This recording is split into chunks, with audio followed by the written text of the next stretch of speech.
Hello, Kristi. Hello, Lauri. Great to have you here. Thanks for having me, and yes, many thanks to the organizers. You've had very concrete discussions over the past couple of days, but now I'm afraid it will be more abstract, trying to look at the big picture. Security policies is something very concrete. We see it actually folding open every day in front of our eyes. I wanted to start with maybe the most influential, most important topic from our geopolitical standpoint. And what I feel, and I'm sure that I'm not the only one, I feel that many assume that Russia's aggression is primarily a threat to Ukraine and maybe to the Baltic states, etc. But from your vantage point, does Russia's challenge extend much further? And should the whole free world be preparing for more systematic either defense or confrontation, or how would you like to frame it? So what is this Russian threat about? And do everyone get it the same way? This is indeed a key question for understanding the security challenges of today and tomorrow. I have no doubt that Russia's war against Ukraine is at the same time a war over the future of European security order and even international security order, because the Russian goals are much broader than Ukraine.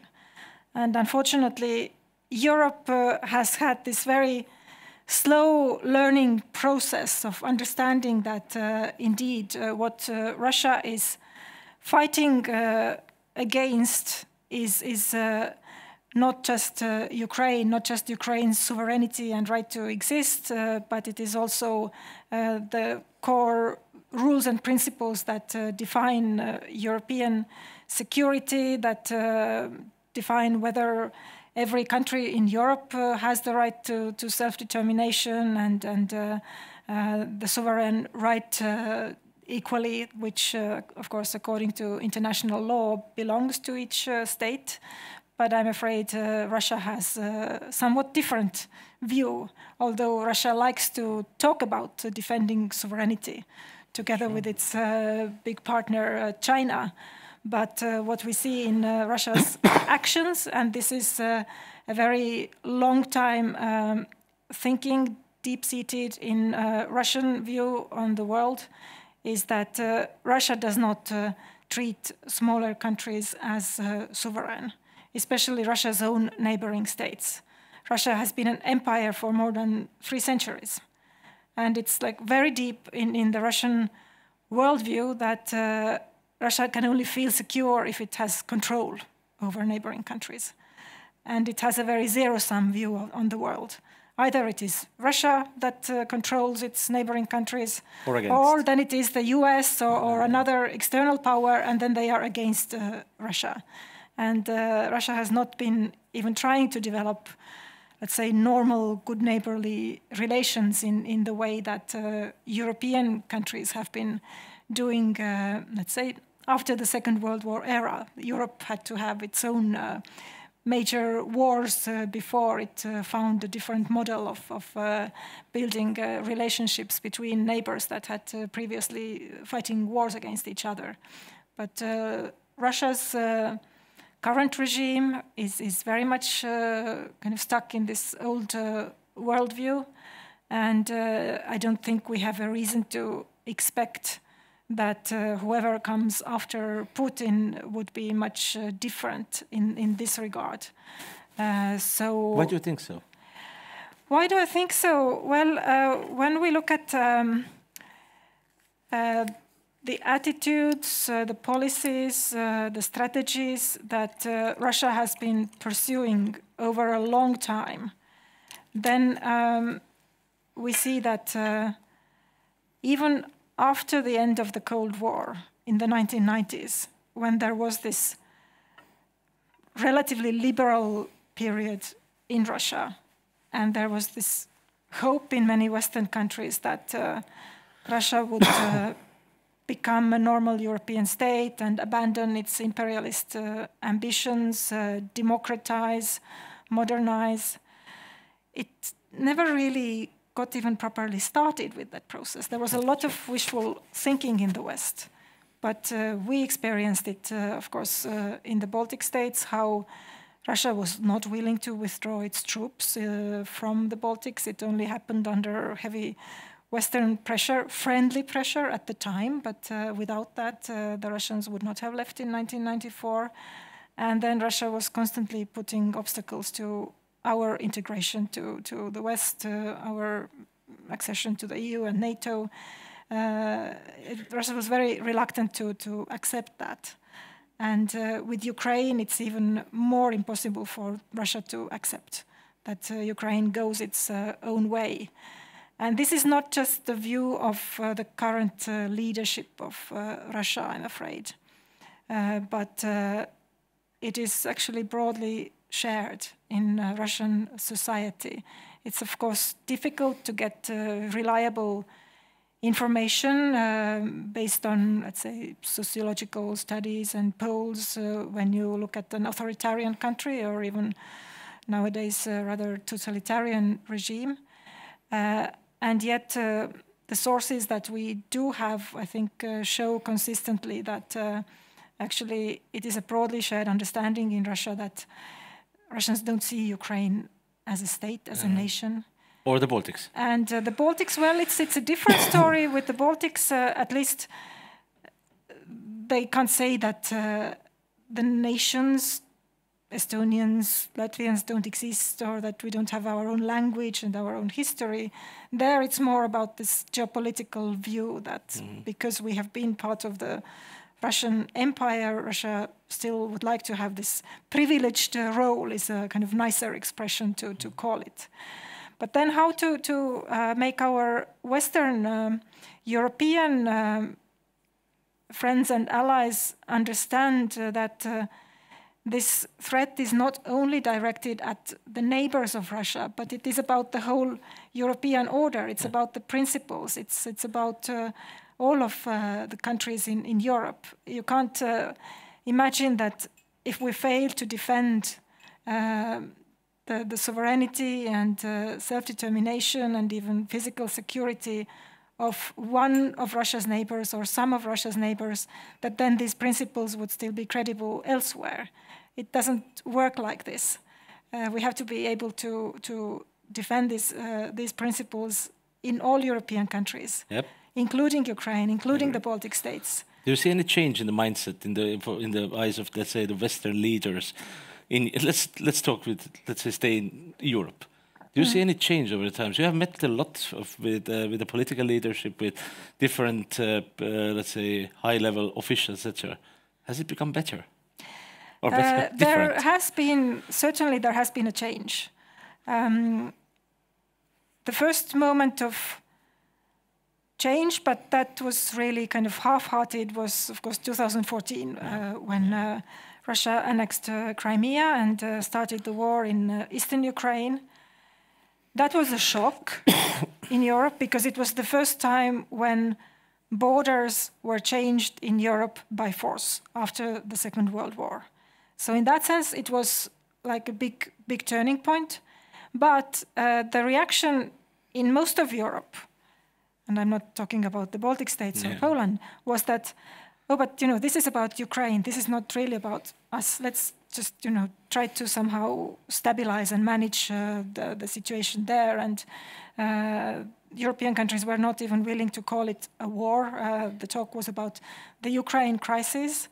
And then there were these negotiations with Russia, how to somehow stabilize the situation. There were still ideas that maybe if we have enough dialogue with the Russians and have further energy trade and interdependence, then we can somehow keep it under control. And in the end, Russians see that it is so beneficial for them to have good relationship with Europeans. There was a lot of this kind of naive expectation.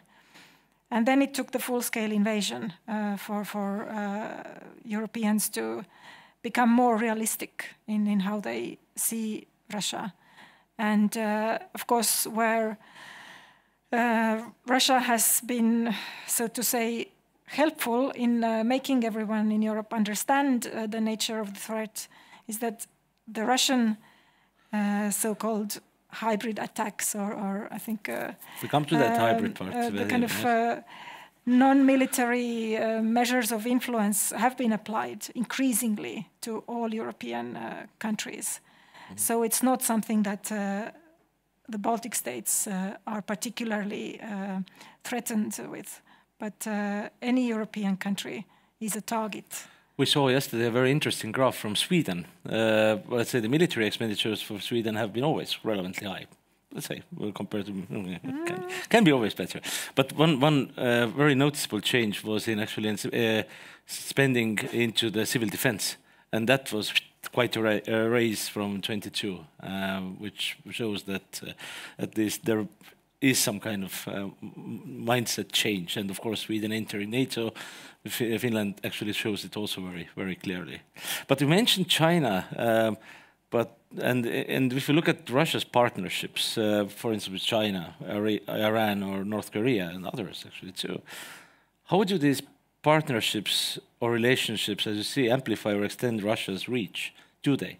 Are we entering a multi-authoritarian regime alignment that changes the rules of global security, or how do you see this relevance, or is it just Russia alone with China?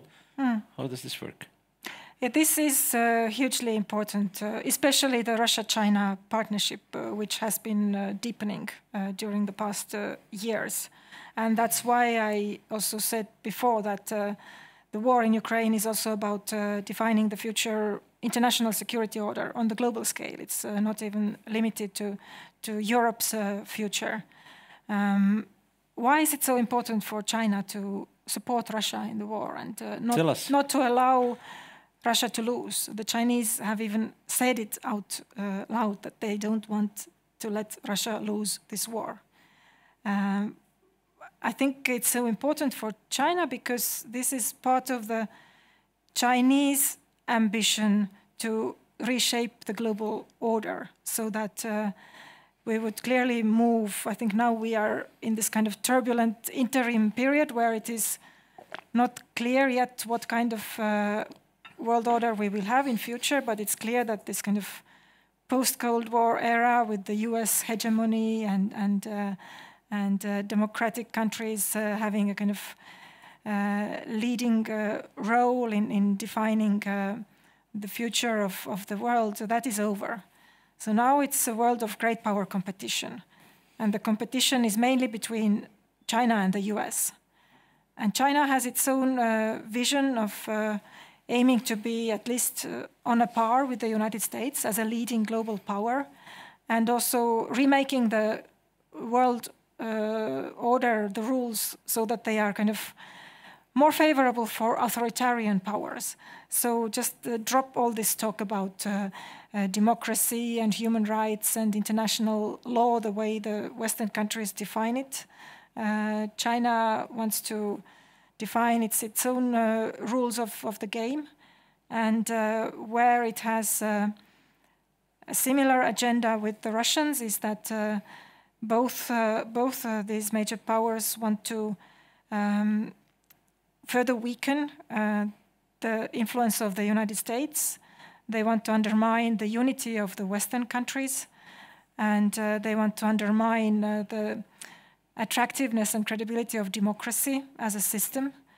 So they are trying to find various ways to do it and to show the authoritarian model as an attractive alternative. And I must say China has had more success with this than Russia, that they have had their own model of development.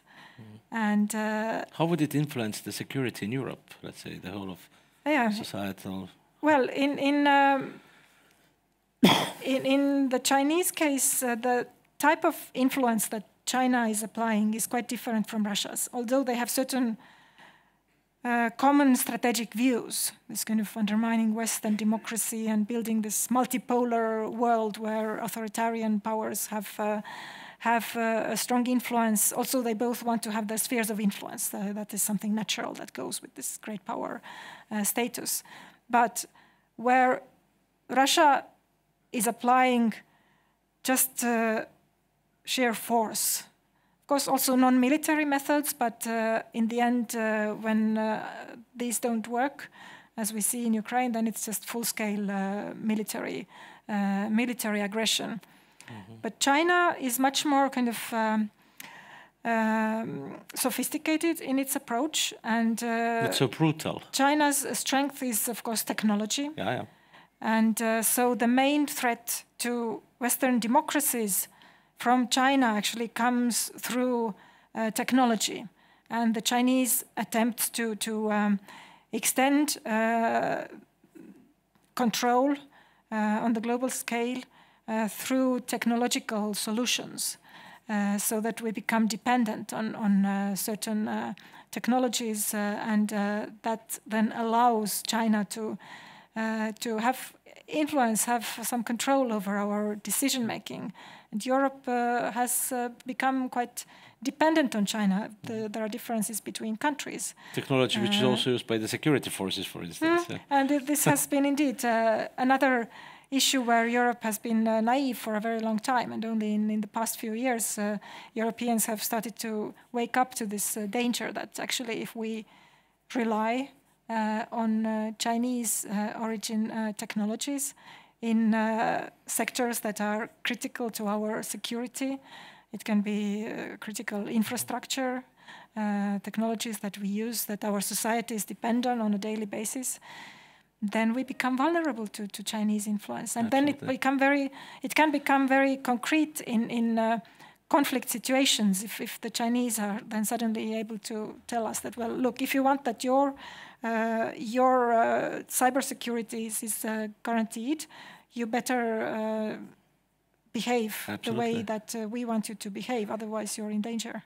It's something, we come back to the technology in a bit, because that's very relevant in the whole, not only warfare, but also technology in our security service, etc. But before going to that, a little bit more on the Russia and then the practical implications, what Russia is putting on our continent here. You also written about hybrid threats, and how would you define them in practical terms? And where we have been seeing Russia using those hybrid tactics most efficiently in Europe, how would you see that it's actually already in use, and what can we project also in this area? Yeah, it's a very, very broad concept, of course. Yeah, and, sure. And it's interesting how this very notion of hybrid threats became popular in Europe actually after 2014. Yep. When this Ukraine crisis started, and we didn't want to call it a war in Europe, and then Russia was, of course, using lots of non-military methods of pressure on Ukraine, trying to influence Ukrainians through propaganda, through cyber attacks,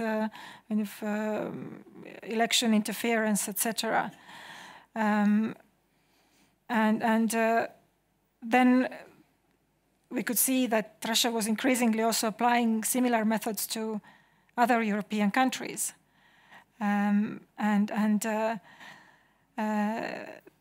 There have been many examples of how Russia manages to have influence on pre-election discussions in European countries, Absolutely. like building on social tensions that are there anyway in societies, but then kind of increasing these cleavages that exist, and intervening with support to certain political forces. Mostly it's the so-called radical right-wing political forces that tend to be quite pro-Russian in many European countries, helping them amplify their visibility, their positions, but then also coming in with very confusing messages. So it's not at all consistent. There is this book, I think, by Peter Pomerantsev, which was one of the early descriptions of what this phenomenon is about. It's like nothing is true and everything is possible, and people are just no longer knowing what sources of information to trust, and is there anything that is true at all?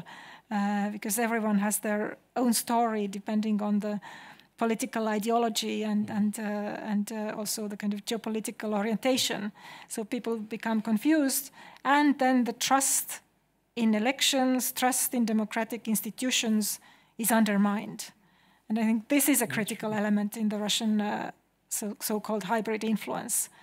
And it's not that we wouldn't have any of these problems without Russia. I think we also have to be honest to ourselves in Western societies that we have our own social cleavages that come from our homegrown problems. There are groups in society that feel marginalized, that turn against elites because they feel that nobody is caring about their everyday concerns. And then comes Russia with the manipulated messages that kind of are targeted exactly to these groups of people who feel marginalized anyway. So this plus also up to sabotage. And then that's another expression, of course, of the hybrid threats, that very concrete physical acts of sabotage, actually going after the very lives of certain people who are in critical positions in society, or something that was, for example, for many Germans, a shocking example when the CEO of Rheinmetall was threatened. There was an assassination plot, which then the Germans managed to prevent. But this is an example of what kind of people Russia goes after. Rheinmetall, of course, being now one of the biggest defense industries in Europe, and also in close cooperation with Ukrainian partners, and being in a very important position in supporting Ukraine militarily. So, of course, Russia wants to go after this kind of key persons. Is it to influence the societies to do political something? Okay, if I take also the examples of cutting different communication lines, energy, then there are, let's say, different cyber attacks, explosions, let's say, in factories. So what we see happening, of course, no one has attributed let's say, incidents what happened on Deutsche Bahn to Russia. No one has done that, and I don't do it also here, don't get me wrong. But anyway, things happen, and they somehow have a certain pattern. It brings challenges for, of course, politically in the longer term, but in everyday life. How do you think our societies really ready to deal with this Russian threat, which is not very much seen, let's say, elsewhere in Europe? It's very evident in here.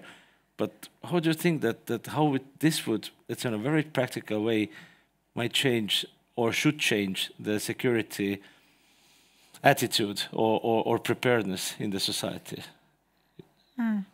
Well, European countries are very different in this regard. Like, here in the Baltic states, we are just so used to being targets of various non-military attacks and methods of influence.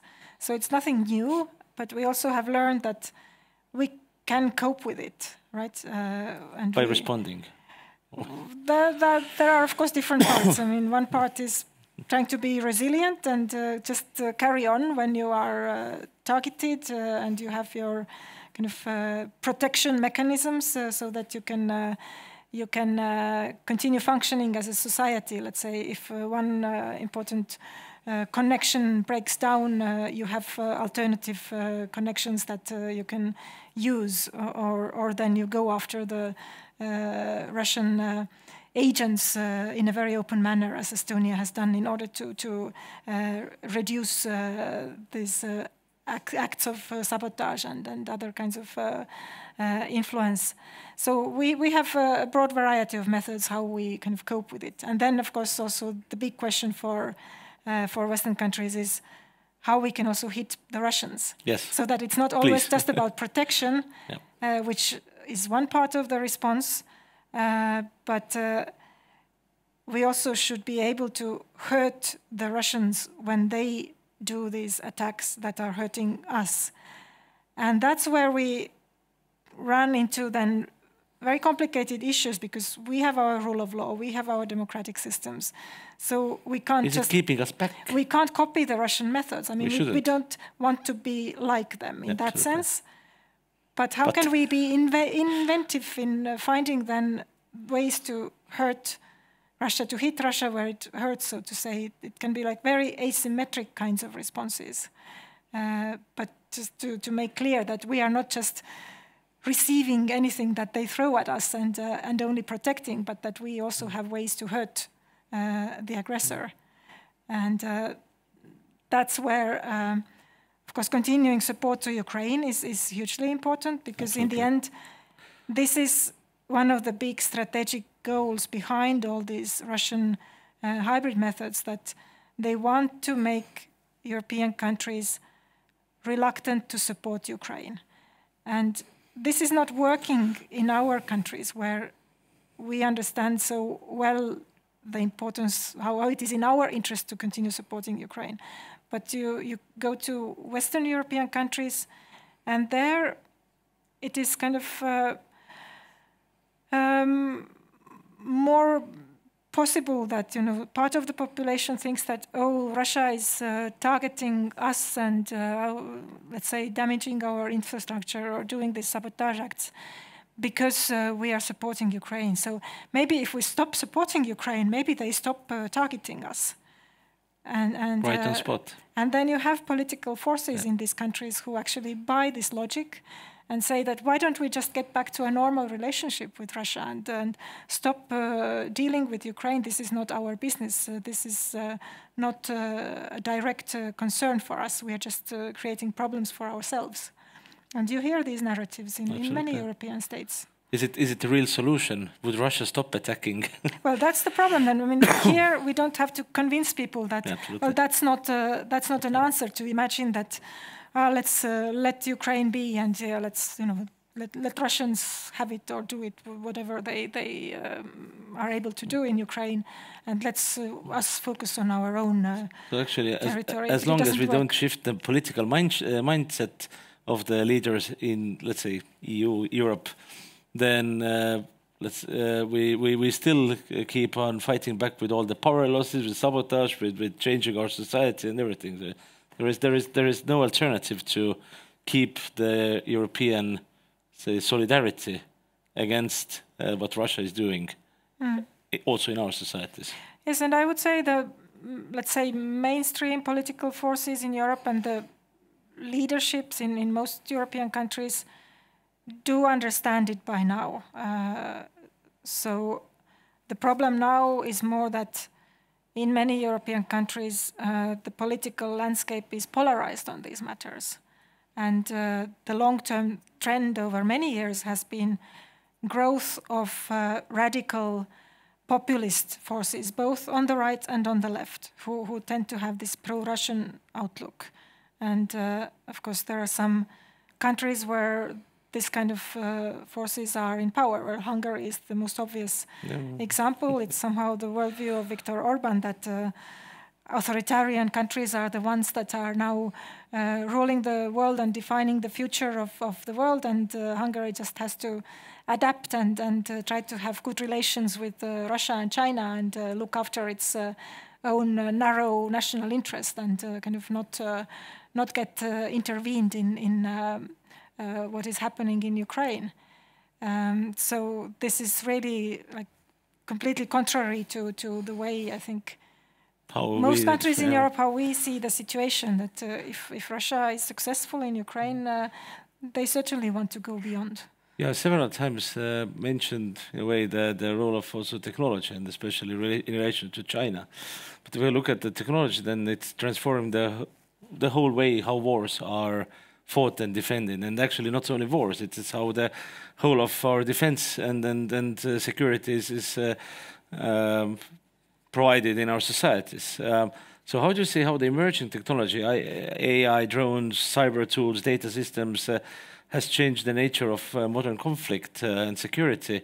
And with that, looking at Ukraine's experience, what lessons should Europe draw about integrating this kind of technological solutions in in our, let's say, broader defense? Well, that is really a critical question, I think, for our future defense, and also for the future of global balance of power. Because on the global scale, the competition is between China and the US. And it's increasingly in the field of technology, where the US used to be the world leader, but China has been catching up and in some respects even becoming a leader also in the field of technological innovation. So that is the field where these two leading powers are kind of trying to find this kind of new balance. And I think one possibility is that we are moving towards a world where the world is increasingly divided. Also in the field of technology, that there are these Western countries, the Western community with its own solutions, its own platforms, and then there is China and its friends and partners who have their own systems. And this can then become more and more divided. That's one possible scenario. And also it may apply in future more to let's say, the financial markets. The world has been really dominated by the dollar, but China is clearly trying to challenge that very strongly. So far, too early to say if they can be successful with it or not, but they are certainly moving in like undermining the dominance of the dollar. So that's the big fight. And then, of course, in the field of defense, the new technologies are also, as you say, they are changing the battlefield, and that's very clearly seen in Ukraine. Where is Russia in this competition? Russia is not exactly a super successful actor in the field of technology at large, but when it comes to military technology, things that are used on the battlefield, that's where the Russians have been investing hugely. And by the end of the day, it comes dual use. It can be also used in civilian. Sure, yeah. But it's because the Ukrainians have been so innovative in technology, and it was an important advantage of the Ukrainians at some point in the full-scale war. But then Russians have been catching up. And when you look at the drone production, for example, Russia has managed to create its own massive drone production. And we see it every day now in the Russian attacks on Ukraine. A bit of intriguing question, but I thought is that, how do you say, does that then, on basing what we were talking about, does technology favor the attacker or the defender then in hybrid conflicts? Well, I think it can be both ways. I hope so. I'm not sure I have a definitive answer. Me neither, that's why I'm asking. But certainly we see that warfare today means like constant innovation. And that is a strength of Ukrainians. And I think it also has to be a strength of Estonians. If we want to be successful and keep our defense up to date, we need to constantly innovate. And of course, for a country that is at war, it is kind of normal that the innovation cycle gets much faster.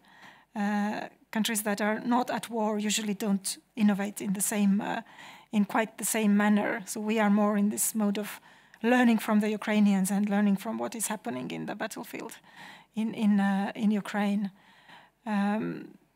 But yeah, Russia is investing a lot in this field, and so it means that we also need to develop our defense and the technological innovation, drone warfare capability, for example, in order to survive. So it's as simple as that. And I think we have the potential, so I don't want to kind of lift our hands up and say that we Europe has 550 million people and has loads of, let's say, financially, we are not doing bad at all as a whole, as a Europe.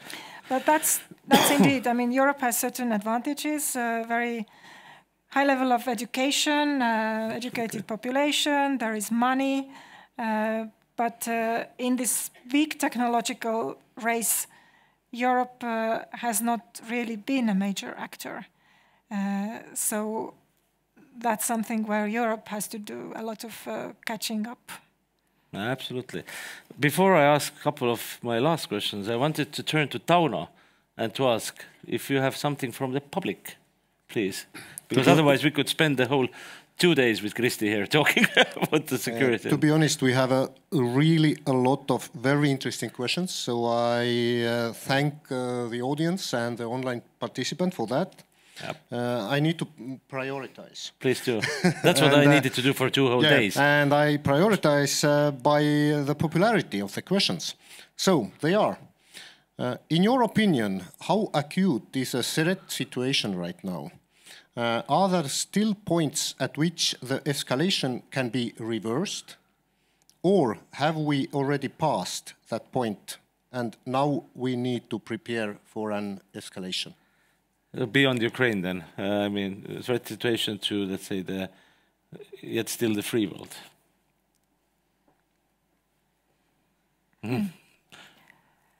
Not my question. That was by far the most popular. Yeah. Well, I'm afraid, of course, it can still escalate. And it really depends on what happens on the ground in Ukraine. So I get back to this point again of the importance of supporting Ukraine in this fight. So recently, there has been this new expression used quite a lot in Western media that the war in Ukraine is spilling over. When we have like airspace violations here or drone incidents or damage to some undersea infrastructure, the war in Ukraine is spilling over. And that's quite an interesting expression, right? So in order to stop these spillovers, I think we have to stop the war itself in Ukraine where it is happening. And if we fail to do that, there will be more spillovers and it can kind of get out of control. And I think so far still, when Russia looks at NATO, it sees a clearly superior force. So that puts certain limits on what Russia is doing, but Russia is trying to extend the gray zone and find constantly new ways to hurt us without getting into a military conflict. And that escalation is continuing, so we have to be prepared for constant new methods. And 1 week we speak about airspace violations. The next week it may be something completely different. Drone hitting our building somewhere, It can be in the cyberspace. It can be on land, in air. It can be at seas. We have had kind of all of it, and it's always kind of moving, and always reaching again a new level of boldness or aggression without being a clear military attack.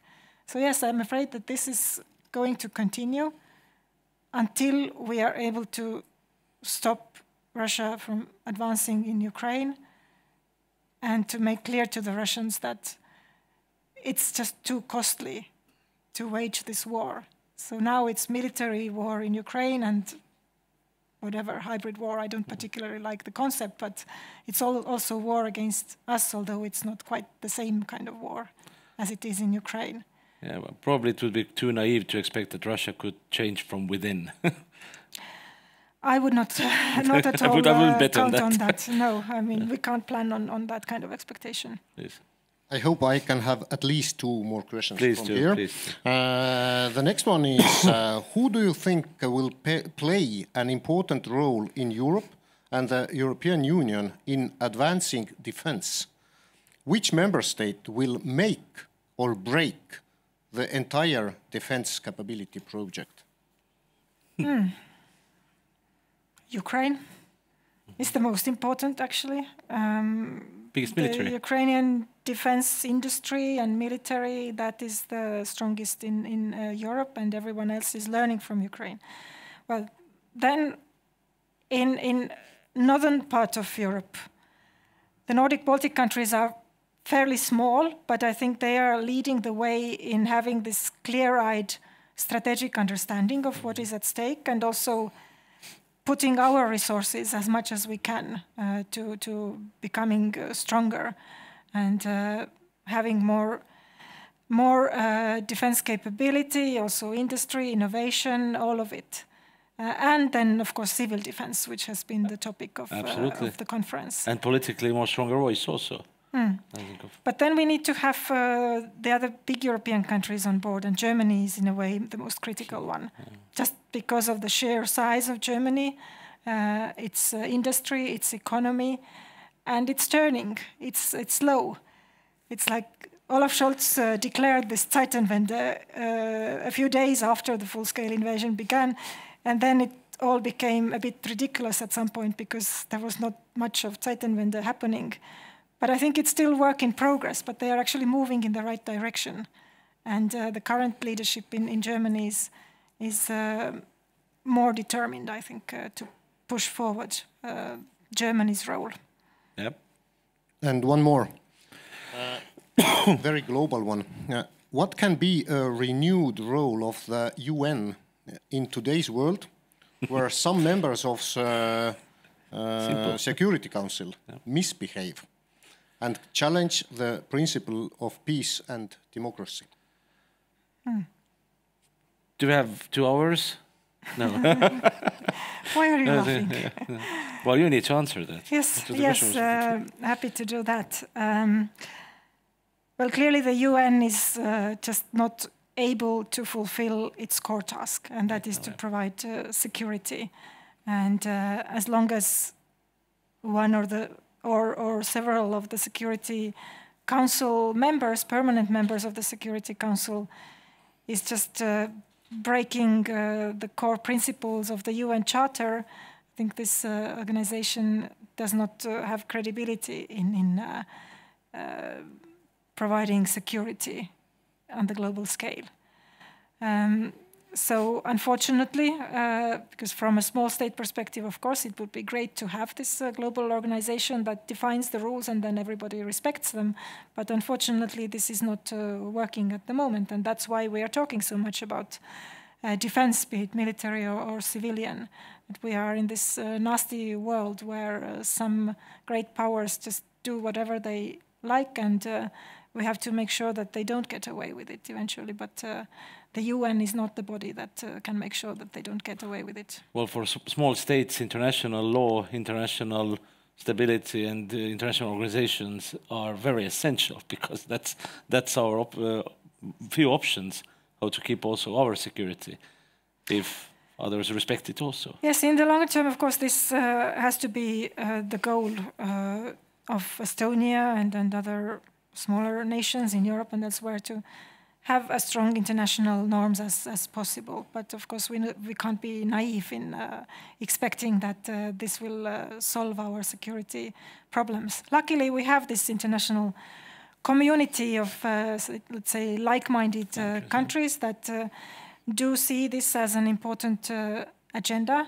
and at least within this community, for the time being, we know that we have our rules, we have our principles and values that we want to defend together against those rogue actors that are kind of breaking the order. Kristi, I have a final question for you. And it's, of course, it's all very simple to ask, maybe not so simple to answer, but anyway, I think you might have some good ideas.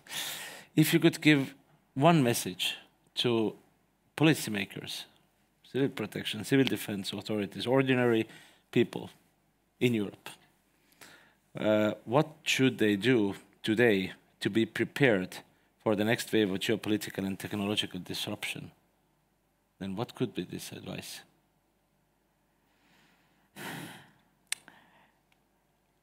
Let me give a very kind of general idea, but Please. I think it's really critical that all the citizens in our countries understand that they have to be part of this resilience and part of the defense, be it military defense or civilian defense. That it's not something that we should expect some state authorities to create for us so that we can be secure. But it's something where every citizen has a responsibility to somehow contribute. Well, one classical way to contribute is to do the military service, right, which we have had in Estonia. But there are many, many other ways. And this is also a good example of how the debates in Europe are changing, that Germany is now having big debates about returning conscription. And it's divisive in society, but it's a question not just about having enough men in arms so that you can plan the operations, etc. But it's also about this mindset in society that I think it helps to create this feeling that we all have responsibilities in defending our countries. Thank you very much, Kristi, for this very deep and wide-ranging discussion and for joining us for today. I think it always reminds us that defense is not, and security, sorry, of today is not only about the militaries. It's way broader. It's political. It's about our digital, civil society, civil defense, everybody who needs to do their part of the work. So please join me with a big round of applause for presenter. Thank you. And thanks again for joining us. Thank you.